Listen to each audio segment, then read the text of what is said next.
नमस्कार। आज हम एक ऐसे दिन की गहराई में उतर रहे हैं जो दिवाली से ठीक पहले आता है, नरक चतुर्दशी। हाँ, नरक चतुर्दशी। ये सिर्फ एक छुट्टी नहीं है ना, इसमें कहानी है, शुद्धि का एक अनोखा तरीका है और मतलब अंधकार पर प्रकाश की पहली जीत का जश्न। ओके, चलिए इसे खोलते हैं थोड़ा। बिल्कुल। ये दिन ना कई चीजों को खूबसूरती से जोड़ता है, जैसे पौराणिक कथाएं हैं, फिर व्यक्तिगत कल्याण मतलब सेल्फ केयर जैसी बात, और नकारात्मकता पर विजय। हाँ।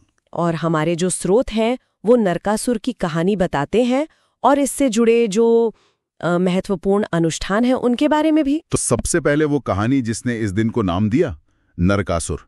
मैंने सुना है असम का एक बहुत अत्याचारी राक्षस राजा था। हाँ, काफी शक्तिशाली। और 16,000 कन्याओं को बंदी बनाया हुआ था उसने। जी। फिर देवताओं की प्रार्थना पर भगवान विष्णु वो श्री कृष्ण के रूप में आए और साथ में थी देवी सत्यभामा। हाँ, सत्यभामा। यहाँ बात थोड़ी और दिलचस्प हो जाती है ना। कथा ये कहती है कि युद्ध में जब श्री कृष्ण कुछ पल के लिए अचेत हो गए, हाँ, ऐसा वर्णन आता है, तो सत्यभामा ने धनुष उठाया और नरकासुर का अंत कर दिया। बिल्कुल। और यहाँ जो दिलचस्प बात है ना, वो ये कि ये घटना सिर्फ एक राक्षस के वध से कहीं ज्यादा है। अच्छा। नरक शब्द यहाँ सिर्फ उस असुर के लिए नहीं, बल्कि बुराई, कष्ट, नकारात्मकता, इन सब का प्रतीक है। ओ अच्छा, नरक मतलब बुराई। हाँ। तो सत्यभामा का ये काम ये दिखाता है कि बुराई पर विजय पाने की शक्ति है। इसीलिए इस दिन को नरक चतुर्दशी कहा गया, यानी नरक का नाश करने वाला दिन। समझ गया। तो नरकासुर पर विजय असल में नरक यानी बुराई पर जीत का प्रतीक है। अच्छा, और इसी शुद्धि वाली भावना से जुड़ा है वो स्नान, है ना, अभ्यंग स्नान। हाँ, अभ्यंग स्नान। सुबह सुबह शायद 4 से 6 बजे के बीच तिल के तेल और उपटन से। ये उपटन क्या चीज है, मतलब इसमें क्या होता है? देखिए, उपटन एक तरह का लेप होता है जी। पारंपरिक तौर पर इसमें हल्दी, बेसन, चंदन, कभी-कभी दूध या मलाई मिलाई जाती है। अच्छा। और इसका महत्व सिर्फ शारीरिक सफाई नहीं है।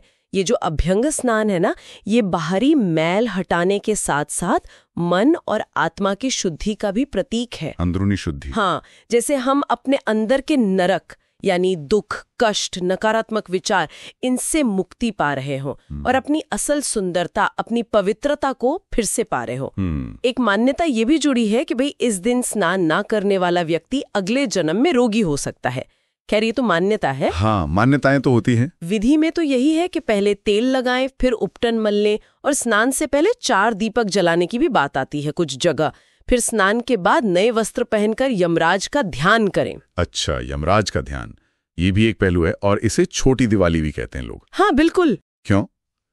मतलब घरों में दिए जलते हैं, थोड़ी चहल पहल, पटाखे भी थोड़े बहुत, दिवाली से ठीक पहले एक झलक जैसी। हाँ, कह सकते हैं, क्योंकि नरकासुर का वध हुआ, बुराई हारी, तो अंधकार पर प्रकाश की ये पहली जीत थी ना, तो उसी का जश्न, पहली जीत का एहसास। और एक और महत्वपूर्ण बात आपने कही, यमराज, उनके लिए दीपदान होता है। हाँ, दीपदान दक्षिण दिशा में। जी, दक्षिण दिशा यम की दिशा मानी जाती है, तो घर के बाहर दक्षिण की ओर मुख करके एक दीपक जलाया जाता है, मृत्यु के देवता यम को प्रसन्न करने और अकाल मृत्यु को टालने के लिए। अकाल मृत्यु टालने के लिए। हाँ, और इसके साथ ना कुछ मंत्रों का भाव भी जुड़ा है, जैसे मृत्योर मुक्ष्ये मामृतात्, जिसका गहरा मतलब है कि मृत्यु के भय से मुक्त होकर हम अमरत्व यानी एक सार्थक पूर्ण जीवन की ओर बढ़े।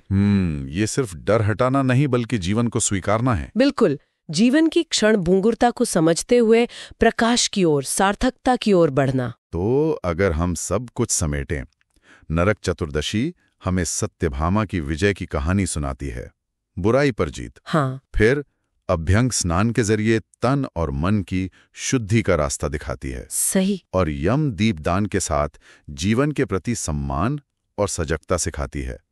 और इन सब को मिलाकर हम इसे छोटी दिवाली के रूप में मनाते हैं। बिल्कुल सही कहा। संक्षेप में ये बाहरी और आंतरिक दोनों तरह की सफाई का पर्व है। ये सिर्फ रीति रिवाज नहीं है, बल्कि ये हमें खुद के अंदर झांकने, आत्मचिंतन करने और अपने भीतर की जो भी नकारात्मकता है उससे दूर करने का एक मौका देता है। तो ये सोचने वाली बात है, इस एक दिन के अलावा ये जो अभ्यंग स्नान का विचार है, खुद को शुद्ध करने का, नकारात्मकता से मुक्त करने का, ये हमारे रोजमर्रा के जीवन में कैसे लागू हो सकता है ना? हाँ, ये एक गहरा सवाल है जिस पर विचार किया जा सकता है।